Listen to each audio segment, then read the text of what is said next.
Salsabila dengan NPM 2411040021, mahasiswi Pendidikan Bahasa Inggris semester 2 kelas 2B. Sebelumnya, saya mengucapkan terima kasih kepada Bapak Ahmad Mulek Alfian SPDI MH selaku dosen pengampu mata kuliah Integrasi Sains dalam Islam. Dalam video ini saya akan menyampaikan materi yang berjudul Integrasi Sains Ilmu Umum dan Ilmu Agama Islam. Semoga apa yang saya sampaikan dapat bermanfaat untuk kita semua. Ilmu pengetahuan memiliki peran penting di kehidupan manusia, baik dalam aspek material maupun spiritual. Dalam dunia modern, sains dan ilmu umum seringkali dianggap terpisah dari ilmu agama, sehingga terjadi dikotomi dalam sistem pendidikan dan pemahaman ilmu, seolah keduanya berdiri sendiri.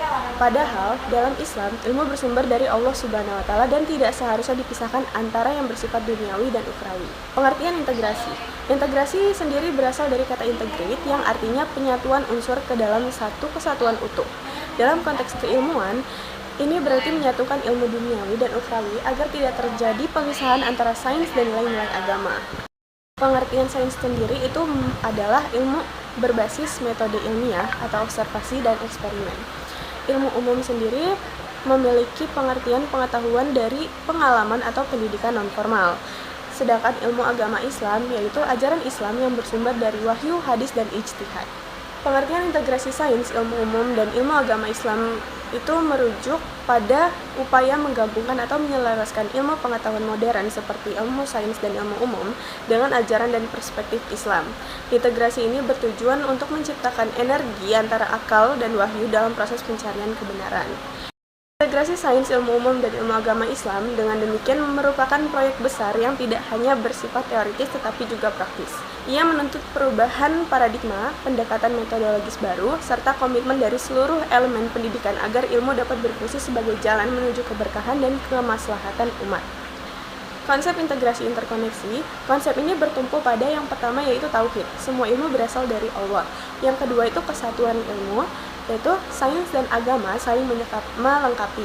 Yang ketiga yaitu epistemologi Islam, yaitu wahyu, akal, dan pengalaman sebagai sumber ilmu. Yang keempat yaitu etika Islam, ilmu dikembangkan untuk kemaslahatan umat. Pendekatan integrasi itu ada 5. Yang pertama teologis normatif, yaitu menyesuaikan ilmu umum dengan syariat. Yang kedua filosofis epistemologis, yaitu menyatukan wahyu dan akal. Yang ketiga historis sosiologis, yaitu belajar dari sejarah kontribusi ilmuwan Islam. Yang keempat empiris integratif, yaitu meneliti sains dengan nilai-nilai Islam. Yang kelima pragmatik aplikatif, yaitu diterapkan dalam kurikulum dan kehidupan. Landasan integrasi itu ada beberapa ya? Ada 3. Landasan integrasi itu ada 3. Yang pertama landasan filosofis yang mencakup epistemologis, yaitu ilmu berasal dari wahyu atau Al-Quran, akal, dan pengalaman. Yang kedua itu ontologi, yaitu realitas, itu menyatu antara fisik atau dunia dan metafisik akhirat. Yang ketiga itu aksiologi, yaitu ilmu harus bermanfaat, tidak netral, harus diarahkan untuk kebaikan dan kemanusiaan. Yang kedua adalah landasan teoritis. Yang pertama yaitu paradigma integratif, menolak pemisahan ilmu agama dan ilmu umum, mendukung dialog antardisiplin. Yang kedua yaitu pendekatan multidisipliner, interdisipliner, dan transdisipliner. Yang kedua yaitu pendekatan multidisipliner, interdisipliner, dan transdisipliner. Multidisipliner itu sendiri yaitu ilmu diajarkan berdampingan. Interdisipliner itu ilmu saling berdialog dan berkolaborasi. Transdisipliner itu melahirkan pemahaman atau teori baru yang menyatukan keduanya. Yang ketiga adalah landasan normatif. Yang pertama itu berbasis pada Al-Quran dan hadis sebagai sumber nilai dan arah ilmu. Yang kedua harus sesuai dengan etika keilmuan dan prinsip kebenaran ilmiah.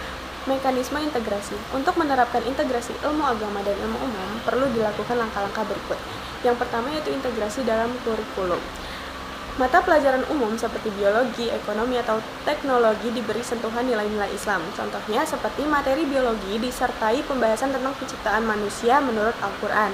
Yang kedua yaitu pengembangan metode penelitian, yang mana mendorong riset yang menggabungkan pendekatan ilmiah dengan prinsip-prinsip Islam. Contohnya seperti riset psikologi berbasis nilai spiritual dan akhlak. Yang ketiga yaitu model integrasi ilmu. Yang pertama ada model jaringan, yaitu ilmu umum dan agama saling bekerja sama tanpa kehilangan identitasnya. Yang kedua ada model sinkretik, yaitu menggabungkan dua ilmu menjadi konsep baru. Yang ketiga ada model hierarkis, yaitu ilmu agama dijadikan fondasi dalam membangun dan mengembangkan ilmu umum. Yang keempat, kolaborasi dalam pendidikan dan riset, yang mana dosen dari latar belakang sains dan agama itu bekerja sama dalam proyek atau pengajaran. Mahasiswa itu dilatih untuk berpikir lintas disiplin. Yang kelima yaitu evaluasi dan pengembangan berkelanjutan, yang mana mengukur apakah integrasi benar-benar diterapkan, terus menyempurnakan kurikulum dan metode sesuai perkembangan zaman dan kebutuhan masyarakat. Bentuk keselarasan ilmu. Yang pertama ada tauhid dan hukum alam, itu selaras dengan keteraturan ilmiah. Yang kedua ada Al-Quran dan sains, inspirasi untuk berpikir ilmiah. Yang ketiga ada kesehatan dan Islam, praktik wudhu, larangan makanan haram. Yang keempat ada teknologi dan dakwah, media digital untuk ibadah dan dakwah. Yang kelima ada ekologi dan Islam, yaitu menjaga lingkungan adalah ajaran Islam. Yang keenam ada ekonomi Islam, yaitu keadilan, larangan riba, dan distribusi zakat. Yang keenam ada ekonomi Islam, yaitu keadilan, larangan riba, dan distribusi zakat. Kesimpulannya, yang pertama ada integrasi antara ilmu agama dan ilmu umum bertujuan untuk menyatukan dua ranah keilmuan agar tidak terpisah secara dikotomis. Yang kedua, Islam memandang semua ilmu sebagai amanah dari Allah Subhanahu wa Ta'ala yang harus digunakan untuk kemaslahatan umat. Yang ketiga, dengan pendekatan tauhid, ilmu tidak hanya untuk kemajuan duniawi, tetapi juga sebagai jalan menuju spiritualitas dan etika. Yang keempat, penerapan integrasi memerlukan kurikulum terpadu, metode pembelajaran transdisipliner, serta kerjasama antar bidang ilmu. Yang kelima, tujuan akhirnya adalah untuk membentuk generasi yang tidak hanya cerdas secara intelektual, tetapi juga kuat secara moral dan spiritual. Demikian pemaparan yang dapat saya sampaikan mengenai integrasi sains, ilmu umum, dan ilmu agama Islam. Saya menyadari masih banyak kekurangan dalam penyampaian ini. Semoga materi ini tetap dapat memberikan manfaat. Terima kasih atas perhatian dan kesempatan yang diberikan. Wassalamualaikum warahmatullahi wabarakatuh.